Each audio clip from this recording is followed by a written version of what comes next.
বন্ধুরা, চলে এলাম তোমাদের সঙ্গে আজকে আবার একটি নতুন গল্প নিয়ে।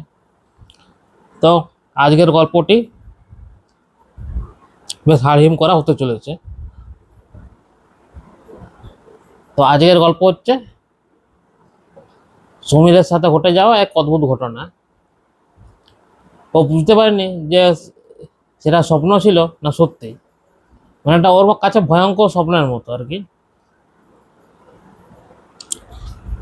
তো চলো গল্প শুরু করা যাক। সমীর সকাল সকাল উঠেই ও ভোর ভোর খুব তাড়াতাড়ি উঠে মোটামুটি 4:30-5টার সময় গিয়েই ও স্টেশনের কাছে ওর একটি ক্যাফে আছে, বড় বড় ক্যাফের সঙ্গে খুলে দেয়। ওই ক্যাফেটির মালিক সমীর। তো ওর ক্যাফেতে আরো 3-4 জন ছেলেও কাজ করে। তো সবার আগে ও গিয়ে ক্যাফেটি খুলে, ক্যাফেটি স্টেশনের সামনে আর মেন বাজারের মধ্যে। তো সকাল সকাল অনেকে স্টেশন থেকে নেমে চা খায়, এমনি ওখানকার আশেপাশে লোক চা খায়, মোটামুটি ক্যাফেটি ভর্তি থাকে, মানে ফাঁকা থাকে না ক্যাফেটি। তো এইভাবে ওর দিন চলতে শুরু করে। ও পড়াশোনাও করেছিল, ও গ্র্যাজুয়েশন পাস করেছিল। তো অনেক চেষ্টা করার পর যখন চাকরি পায়নি, তখন একটি ফাঁকা জায়গা থেকে ও সেখানটা কিনে সেখানে নিজস্ব ক্যাফে ও খোলে আর কি। তো ও ভালোই চলে বলতে গেলে, কোনো অসুবিধা সমস্যা হচ্ছে তা নয়। বাড়িতে মা বাবা বিয়ের জন্য সম্বন্ধ দিচ্ছে সমীরের। তো সমীরের কিন্তু এই বিষয়ে কোনো মাথা ব্যথা নেই, কারণ সম্বন্ধটা মা বাবাই দেখছে। ওর কোনো মাথা ব্যথা নেই যে আমি দেখবো বা আমি বিয়ে করার ইচ্ছা আছে, ওর কোনো ইন্টারেস্ট নেই। মাঝে মাঝে সময় ফাঁকা থাকলে আড্ডা মানে বন্ধুদের সাথে মানে কি, ওদের গ্রাম মানে গ্রামেরই মানে বন্ধু আছে চা খেতে ওর কাছে মাঝে মাঝে। বেশিরভাগই বাইরের লোক থাকে, স্টেশন থেকে যারা নামে তারা খায়। তো মাঝে মাঝে ও ফাঁকা টাইম পেলে ওর সাথে একটা আড্ডাও মেরে থাকে। তখন ওদের যে কাজের ওরা যে দোকানে যে ছেলেগুলি কাজ করে তখন তারা সামলায়। কাজের ছেলেগুলিও খুব ভালো, ওর খুব বিশ্বস্ত বলতে গেলে। তো সেই বর্ষায় ও মাঝে মাঝে যখন ছুটি ছুটি নেই মানে বাইরে যায় কোথাও, তখন দোকানের চাবি ওদের হাতে দিয়ে যায়। তো কোনো অসুবিধা হয় না।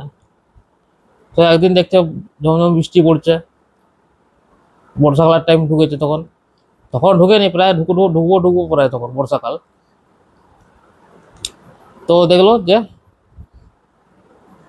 একজন ছেলে আর একজন মেয়ে বড় বড় ব্যাগ নিয়ে আসছে, স্টেশনে ঢুকছে। স্টেশনে ঢুকে টিকিট কাটার পর বসলো একটা জায়গায়। তো সময়ের একটু সন্দেহ হলো যে এত বড় বড় ব্যাগ, তোমার এই বৃষ্টির রাতে হতে পারে ট্রেন থাকতেই পারে, কিন্তু এত বড় বড় ব্যাগটা বলে ওর একটু সন্দেহ হলো।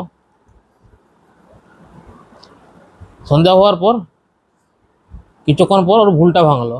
কিছুক্ষণ পরে এসে দেখলো যে হয়তো ছেলেটি বা মেয়েটির মা বাবা বললো যে চলো বাবা ঘর চলো, তোমাদের আমরা মেনে নেবো।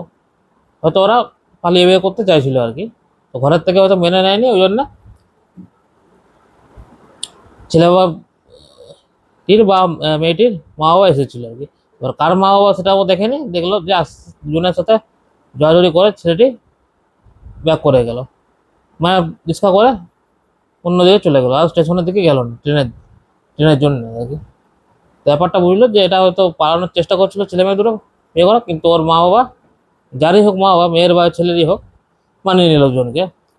তো এইভাবে অনেক বিভিন্ন রকমই লোকের দেখা মেলে সমীরের। তো এইভাবেও দিন কাটতে থাকে। ও আরও মোটামুটি রাত্রে ও 11টা-12টার দিকে দোকানটা, এই ক্যাফেটা বন্ধ করে যায় আর কি। তো প্রতিদিনও হাঁটতে হাঁটতেই যায়, খুব দূর ঘর নয়, কিন্তু হাঁটতে হাঁটতে ওর যায়। মানে ও বলে নাকি হাঁটলে শরীর ভালো থাকে আর কি, সে যে কোনো টাইমে হোক। ও কিন্তু গাড়ি টাইমে কোনো করে না বা কোনো লিফট টিফটও নেয় না। ও হাঁটতে হাঁটতে মোটামুটি আধ ঘন্টার মধ্যে ঘর মানে ওর গ্রামের রূপসাগরে পৌঁছে যায়, রূপসাগরে যেখানে গ্রামের বাড়ি ওর।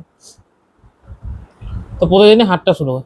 যখন দোকান খুলে আসে হেঁটেও আসে, আর যখন দোকান বন্ধ করে ঘর যায় তখন হেঁটেও ঘর যায় ও। তো ওর কোনো চোর ডাকাতের ভয় ছিল না ওর, আর চোর ডাকাতি হতোও না ওখানে। জায়গাটা ফাঁকা ফাঁকা হলো, কিন্তু চোর ডাকাতি হতো না। আর ওর একটু কসরত করার শখ ছিল, তাই বললো কসরত তো আর করতে পারবো না। তো মজা করে বলতো যে কসরত তো আর করতে পারবো না, এই হাঁটাই হচ্ছে আমার কসরত। তাহলে আমাকে আর কসরত করার দরকার নেই আলাদা করে। মানে শরীরচর্চা করতে খুব পছন্দ করে, তা হাঁটা একটা বিশাল বড় শরীরচর্চা, সেটা ভালোই কথা। তো এমন একদিন বৃষ্টির দিনে ঝমঝম বৃষ্টি নামিয়ে দিয়েছে প্রচণ্ড হেভি, আর রাত তখন 11:30 বেজে গেছে রাত্রিবেলা, আর বৃষ্টি সেই সময় নামালো ঝমঝম করে, আর ভালো রকমের বৃষ্টি পড়েছে। তো ও তো মহা মুশকিলে পড়লো, এমনি ভালো ওয়েদারে হাঁটা আর একটা বৃষ্টির সময় হাঁটা কি সমান? তো দেখলো কোনো গাড়ি টাড়িও পাচ্ছে না ওইদিকে, আর যেগুলো যাচ্ছে সেগুলো বলছে না ওই অত দূর যাবো না আর। তো মহা মুশকিলে পড়লো, দোকানে তো আর সারা রাত কাটাবে না ও। তো ঠিক করলো ছাতা, ছাতা ও একটা বড় ছাতা ছিল, ছাতা নিয়ে ও বেরিয়ে পড়লো আস্তে আস্তে, ক্যাফেটা বন্ধ করে ও বেরিয়ে পড়লো আস্তে আস্তে। কিছুটা যাওয়ার পর দেখলো দু একটা গাড়ি আসছে, টোটো আসছে। তো টোটোওয়ালাকে জিজ্ঞেস করলো যে তুমি ওদিকে যাবে কি? বলছে না বাবা ওদিকে আমি ওদিকে যাবো না রাত্রিবেলা। তো অনেক রিকোয়েস্ট করলো, বলছে ডবল টাকা দেবো, বলছে না, বললো রাত হয়ে গেছে আমি আর যাবো না, কিছু মনে করবেন না। তো কিছু উপায় নেই, বাধ্য, হেঁটে হেঁটেই যাই, আমার কপালে হাঁটাই লেখা আছে। তো হাঁটতে হাঁটতে হাঁটতে হাঁটতে বৃষ্টিটা আরো জোরে নামালো, আর হাওয়াটাও আরো মানে ঝাঁটটা আরো ডান দিকে হতে শুরু করলো। মানে ডান দিকেও ছাটাটা টেনে নিয়ে মনে হচ্ছে কেউ যাচ্ছে, মানে হাওয়া দিলে এরকম হয় না, ঠিক সেরকম। দেখতে গেলো যে না, কোথাও একটা ফাঁকা জায়গা থেকে দাঁড়াতে হবে, মানে যেখানে দিতে গেলো একটা জায়গায় দোকান বন্ধ আছে, ওখানে গ্রামের একটা দোকান, ওখানে গিয়ে দাঁড়ালো, ছাতাটা বন্ধ করে কিছুক্ষণ দাঁড়ালো, যদি কিছুক্ষণ পর বৃষ্টিটা থেমে যায় কিছুক্ষণ ওয়েট করি। তো ওয়েট 1 ঘন্টা করতে করতে ওর 1 ঘন্টা হয়ে গেল ওয়েট করা, বৃষ্টি আর থামার নাম নেই। মানে আজকে ওর কপালটাই খারাপ, দেখছে যে না, দাঁড়িয়ে থেকে লাভ নেই, বরং ছাতা খুলেই যাওয়া যাক, যদি ভাগ্যক্রমে যদি কোনো রাস্তায় যদি সঙ্গী পাওয়া যেত ভালো হতো। তো যাওয়ার সময় হঠাৎ এক সময় একটা লোক ডেকে উঠলো, ও সুমিত দা, সুমিত দা। তো এত রাত্রিবেলা সুমিত দা বলে ওরা কে ডাকছে, দিয়ে দেখলো পিছন দিকে একটি লোক, মানে ওর বয়সী আর কি, একটি লোক ছাতা নিয়ে জোরে জোরে হাঁটতে হাঁটতে বললো, ও সুমিত দা দাঁড়াও দাঁড়াও দাঁড়াও। তো বললো চলো সুমিত দা তোমার সাথে আজকে যাবো, আমিও একা তুমিও একা, তো চলো জন্য গল্প করতে করতে যাই। তো প্রথমে সমীর বললো যে ঠিক আছে চলো। তারপর সমীর চিনতে পারলো না, বললো তো তোমাকে তো এখানে কোনোদিন দেখিনি, তুমি তো এই গ্রামের রূপসাগর গ্রামের নও, তুমি কোথা থেকে আসছো? বলে সমীর দা আমার বাড়ি হচ্ছে রূপসাগর গ্রামের পাশে, চাঁদনগরে। রূপসাগর গ্রামের পরের গ্রাম হচ্ছে চাঁদনগর, ওই চাঁদনগরে আমার বাড়ি। তো তুমি আমি তোমাকে চিনি, তুমি আমাকে হয়তো চিনতে পারছো না, আমি তোমাকে অনেকবারই যেতে দেখেছি, আর তোমার খুব নাম ডাক তোমার গ্রামে খুব আসে, তুমি সবাইকার বিপদে বেরো, সবাইকে সাহায্য করো, খুব দিলদার লোক। তো তখন একটা হেসে একটু লজ্জা পেয়ে তুমি বললো আরে না না, এটা তোমার কর্তব্য। তো এই করতে করতে ও এগিয়ে গেল, যে অনেকক্ষণ গল্প করা হলো, একে ওর সাথে গল্প করছে। সুমিত জিজ্ঞাসা করলো তোমার নাম কি? তো বললো আমার নাম অনিকেত, আমি চাঁদনগরে বাড়ি আমার, আমি শহরে এটা প্রাইভেট কোম্পানিতে চাকরি করি, 2-4 বার যখন ছুটি পাই মাঝে মাঝে তখন শহরে আসি। তো আজকে এলাম, আজকে এইরকম বৃষ্টি ওয়েদার, তো তোমাকে পেয়ে গেলাম সঙ্গী হিসাবে, ভালোই হলো। তো চলো ওর সাথে গল্প করতে করতে চলো। দিয়ে তখন জিজ্ঞাসা করলো যে তোমার বাড়িতে কয়জন আছে, তোমার ভাই বোন আছে কিনা, তোমার মা বাবা। তো সব বাকি বললো যে আমার বাড়িতে ছোট ভাই আছে একটি, কিন্তু মা বাবা ছোটবেলাতেই মারা গেছে, ওর ভাইকে আমি দেখাশোনা করি।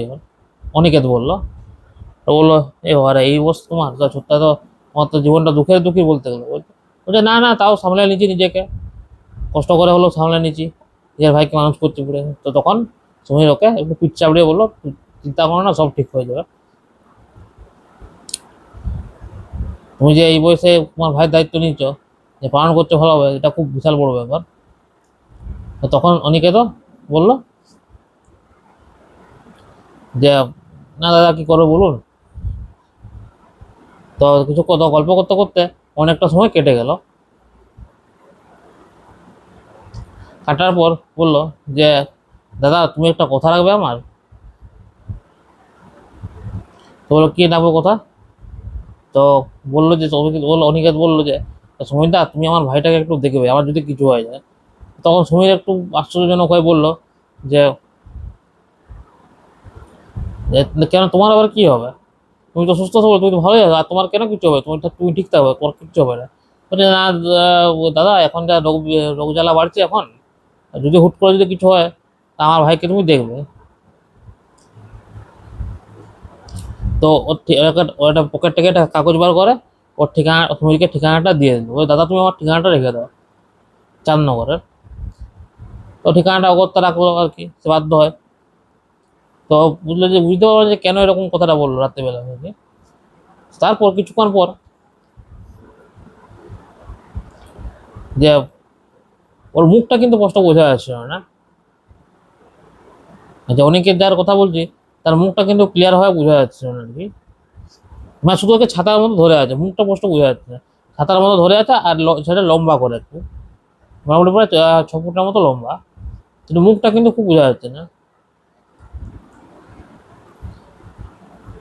তো বললো যে দাদা আমি কিন্তু নিজের প্রিয় জিনিসটা মাঝে মাঝে খুঁজতে চাই রাত্রিবেলায়। তো বললো কি স্যার প্রিয় জিনিস বলো তো। তো বললো দাদা তুমি ভয় পাবে না তো।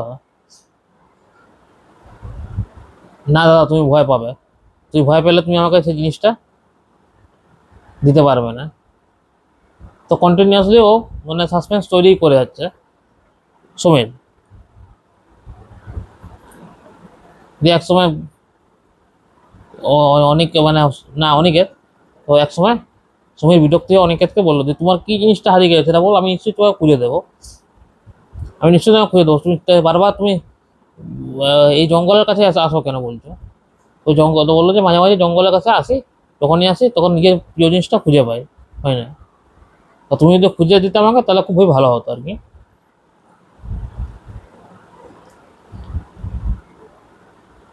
তো তারপর কিছুক্ষণ পর সময়ের একটু কাটা কাটা দিয়ে উঠলো। ও অনিকেত বললো যে অনিকেত তোমার পুরো নামটা কি বলো তো। বললো যে আগে আমার নাম হচ্ছে অনিকেত দত্ত। অনিকেত দত্ত নামটা শুনে ওর কিছুটা মনে পড়লো যেন, সেই কারণে কোথাও যেন কিছুদিন আগে কিন্তু শুনেছি কিন্তু।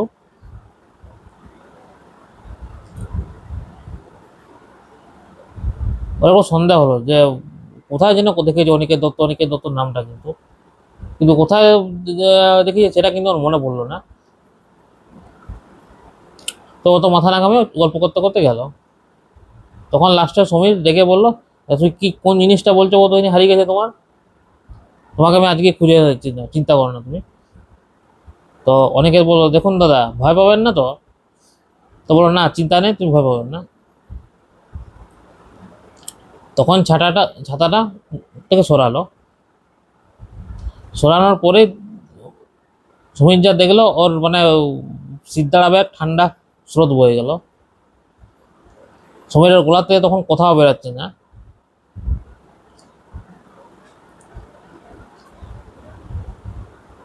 কোনো রকম কথাটাও বেরোচ্ছে না আর কি, মানে কি বললো খুঁজে পাচ্ছে না, আর পা যেন মানে অসাড় হয়ে গেছে, মানে পা যেন নড়ছে না যেন আর কি, মানে ছুটতেও পারছে না। ও দেখলো কি পুরো শরীরটা আছে কিন্তু মাথাটা নেই লোকটার। ছাতাটা খোলার পরে মাথাটা নেই, মানে যতক্ষণ ছাতাটা দিয়েছে ততক্ষণ বোঝা যাচ্ছে না, ছাতাটা যখনই সে সরিয়ে দিল তখন দেখলো তার পুরো বডিটা আছে কিন্তু মাথাটা নেই। বলছে দাদা কি বললো দাদা, দুঃখের কথা আপনাকে, এই জঙ্গলে টাকা পয়সার জন্য আমাকে মেরে ফেলা হয়, দিয়ে আমার মাথাটা কেটে দেওয়া হয়, কেউ সবই আছে কিন্তু মাথাটা কোথাও কোনো রকম খুঁজে পাচ্ছি না দাদা, তো মাথাটা আপনি আমাকে একটু খুঁজে দেবেন তাহলে খুব উপকার হতো।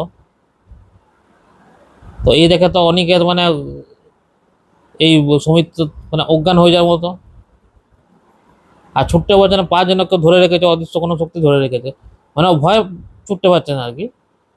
তারপর হঠাৎ সমীরের মনে পড়লো 2 সপ্তাহ আগের একটা খবরের পেপারে আর কি, যে একটা বডি পাওয়া গেছে কিন্তু মাথাটা কিন্তু কোথাও পাওয়া যায়নি, শুধু বডিটা তার পাওয়া গেছে। তখন মনে পড়লো যে হ্যাঁ বডিটা, বডিটার মধ্যে একটা আই কার্ড ছিল, ওই আই কার্ডের নাম ছিল অনিকেত দত্ত বলে। তবে সেই ছেলেটারই আত্মাটা। তো দাদা খুঁজে, তো তখন উনি বলে, খুঁজে দিন না দাদা, তাহলে খুব উপকার হয়। তারপর কোনো ক্রমে সে দৌড়ে একটা জায়গায় হুঁচুটকে পড়ে যায়। হুঁচুটকে পড়ে গিয়ে, ও মাথায় লাগে না কিন্তু পায়ে খুব সজোরে লাগে আর কি, হুঁচকে পড়ে গিয়ে ওখানে অজ্ঞান হয়ে যায়। আর জ্ঞান আর কিন্তু ফিরে না, দিয়ে রাস্তাতে পড়ে রইলো। দিয়ে সকাল দিকে কিছু লোক বেরাচ্ছিল, সকাল দিকে বেরানোর পর দেখলো একজন অজ্ঞান হয়ে পড়ে আছে, পায়ে প্রচন্ড আঘাত লেগেছে। দিয়ে ওখানে শহরে হাসপাতালে নিয়ে গেল। হাসপাতালে নিয়ে গিয়ে এমনি দেখলো না, মাথাটাতে কোনো আঘাত পায়নি, সবই ঠিক আছে।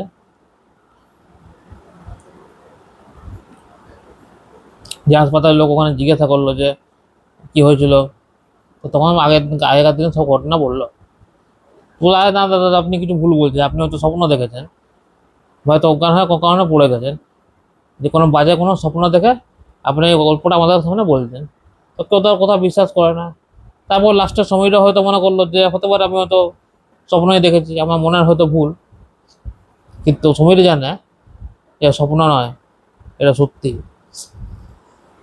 কিন্তু ওই কথা বললে তো আর যত যত বিশ্বাস করবে না। তো সময় তারপর 4 দিন পরও ওখান থেকে ছুটি পেয়ে যায়, দিয়ে যেমন নিজের কাজে লেগে থাকে সেরকমই ও লেগেই থাকে। কিন্তু তারপর থেকে সমীর কিন্তু রাত্রিবেলায় একা একা হাঁটতে হেঁটে কোনো দিন ও দোকানে যায়নি। সকালবেলায় দোকানে যায়, কিন্তু রাত্রিবেলা কোনো ক্রমে ও দোকানে আর এই রাত্রিবেলা দোকান বন্ধ করে যায় না, একা একা যায় না। গাড়ি পেলে ঠিক আছে, আর নাহলে দোকানে সেদিন শুয়ে যায় ওখানে। এই ঘটনা বলতে। তো বন্ধুরা, গল্পটি কেমন লাগলো কমেন্ট করে অবশ্যই জানাবে।